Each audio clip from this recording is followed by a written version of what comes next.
नमस्कार, शाम के 7 बज रहे हैं। स्वागत है आप सभी का न्यूज 18 राजस्थान पर। मारो राजस्थान आप देख रहे हैं। मैं हूं आपके साथ हेमंत कुमार। प्रदेश की खबरों के साथ देश की खबरों पर भी नजर डालेंगे। शुरुआत करेंगे इस वक्त की सबसे बड़ी खबर के साथ। प्रतापगढ़ से इस वक्त की सबसे बड़ी खबर मिल रही है, जहां पर 1 करोड़ से ज्यादा कीमत की एमडीएम जब्त की गई है। पुलिस ने एक आरोपी को गिरफ्तार किया है। एक पिस्टल और 2 जिंदा कारतूस भी जब्त किए गए हैं। जिला विशेष टीम और अनौद पुलिस की यह बड़ी कार्रवाई है। मुखबिर की सूचना पर एक फार्म हाउस में कार्रवाई की गई। आरोपी अरबाज खान पठान को यहां से गिरफ्तार किया गया है। अरबाज खान पठान एमडीएम की सप्लाई करता था। लगातार यहां पर अवैध मादक पदार्थों को लेकर के ये काम कर रहा था। आरोपी अरबाज अब कस्टडी में है। 1 करोड़ से ज्यादा कीमत की एमडीएम जब्त की गई है। चंचल सनाटे हमारे सहयोगी प्रतापगढ़ से फोन लाइन पर है। चंचल, क्या ज्यादा जानकारी इस पूरे मामले पर? बिल्कुल, पुलिस की टीम को सूचना मिली थी कि कुछ लोग जो हैं वो एक फार्म हाउस पर हैं और उनके पास में संदिग्ध गतिविधियां हैं उनकी।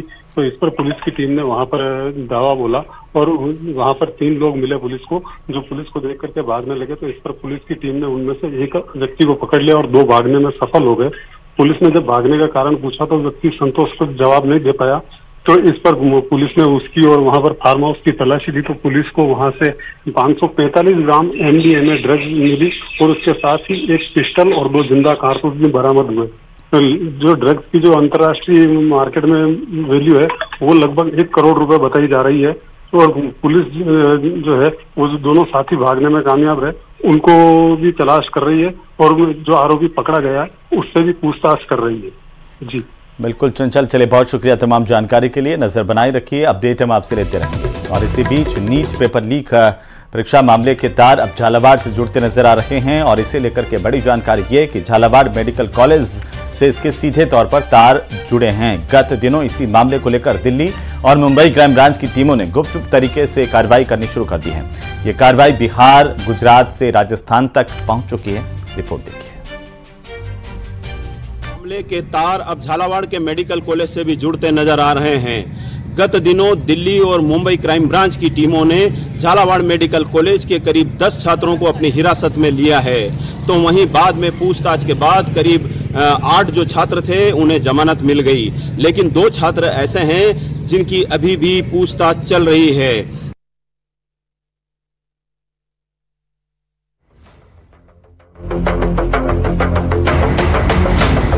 झालावाड़ मेडिकल कॉलेज के जिन 10 छात्रों को हिरासत में लिया है उनमें कुछ छात्राएं भी शामिल हैं। सूत्रों के मुताबिक इन छात्र छात्राओं पर भारी भरकम राशि लेकर डमी कैंडिडेट के रूप में परीक्षा देने का आरोप है। वहीं ये सारा घटनाक्रम सामने आने के बाद झालावाड़ के मेडिकल कॉलेज प्रशासन में भी हड़कंप मचा हुआ है। दिल्ली पुलिस 8 मई को झालावाड़ मेडिकल कॉलेज में आई और 8 बच्चों के बारे में जानकारी उन्होंने चाहिए, जो संबंधित जानकारी कार्यालय द्वारा संदिग्ध है। इसमें परीक्षा में जो धांधली हुई है, डमी कैंडिडेट के रूप में बैठे जाने संबंधी पुलिस को संदेह के घेरे में, ये पुलिस के संदेह के घेरे में थे। दिल्ली और मुंबई पुलिस की क्राइम ब्रांच की टीम नीट पेपर लीक मामले को लेकर जांच के लिए झालावाड़ मेडिकल कॉलेज पहुंची थी, जहां उन्होंने यहां के कुछ छात्र और छात्राओं से इस मामले में पूछताछ भी की। वहीं दिल्ली क्राइम ब्रांच की टीम 8 छात्रों को और मुंबई क्राइम ब्रांच की टीम 2 छात्रों को अपने साथ लेकर गई थी। बताया जा रहा है कि नीट परीक्षा पेपर लीक मामले में डमी कैंडिडेट्स के रूप में परीक्षा देने के संबंध में जांच एजेंसियां झालावाड़ मेडिकल कॉलेज के छात्र छात्राओं से जांच पड़ताल कर रही हैं। सारे मामले में झालावाड़ मेडिकल कॉलेज प्रशासन अपने स्तर पर भी जांच कर रहा है और घटनाक्रम को लेकर झालावाड़ के मेडिकल कॉलेज में भी हड़कंप मचा हुआ है। लेकिन जो जांच एजेंसियां हैं उन्होंने अभी इस मामले में कुछ खुलासा नहीं किया है, लेकिन उनकी राडार पर कई अन्य छात्र भी हो सकते हैं। छात्रों से पूछताछ कर रहे हैं कि किस तरह का प्रकरण हुआ है, क्या मामला है। छात्र जो है वो डरे हुए हैं, बताने से खतरा भी रहे और पुलिस की जांच में आगे अगर छात्र इसमें दोषी पाया जाता है तो क्या मेडिकल कॉलेज प्रशासन भी कार्रवाई करेगा इसमें? निश्चित रूप से नियमों के विरुद्ध उच्च अधिकारियों को अवगत करा के इस बारे में जो भी कानूनी कार्रवाई होगी वो की जाएगी। झालावाड़ मेडिकल कॉलेज प्रशासन के मुताबिक ये सभी छात्र छात्राएं 2019 से लेकर 2022 के बीच के छात्र और छात्राएं हैं। बताया जा रहा है कि इस पूरे घटनाक्रम में कुछ छात्राएं भी शामिल हो सकती है, जिन्होंने भारी भरकम राशि लेकर डमी कैंडिडेट के रूप में इस घोटाले में शामिल हुई थी। फिलहाल जो जांच एजेंसियां हैं उनकी रडार पर झालावाड़ मेडिकल कॉलेज के कई छात्र हैं, तो वहीं झालावाड़ का मेडिकल कॉलेज प्रशासन भी अपने स्तर पर जांच में जुटा हुआ है। तरुण शर्मा, न्यूज़ 18 झालावाड़। तो चलिए अब बात करेंगे नए जिलों की, क्योंकि सवाल ये कि क्या खत्म हो जाएंगे नए जिले, क्योंकि भजनलाल सरकार की ओर से नए जिलों की समीक्षा के लिए बनाई गई कैबिनेट सब कमेटी पर विवाद शुरू हो गया है। कांग्रेस आशंकित है कि सरकार कांग्रेस के प्रभाव वाले जिलों को खत्म कर सकती है। सरकार ने भी यही संकेत दिए हैं कि जो शहर कस्बे जिला बनने के मापदंडों पर खरे नहीं उतर रहे, उनसे जिले का तमगा छीना जा सकता है। रिपोर्ट देखिए।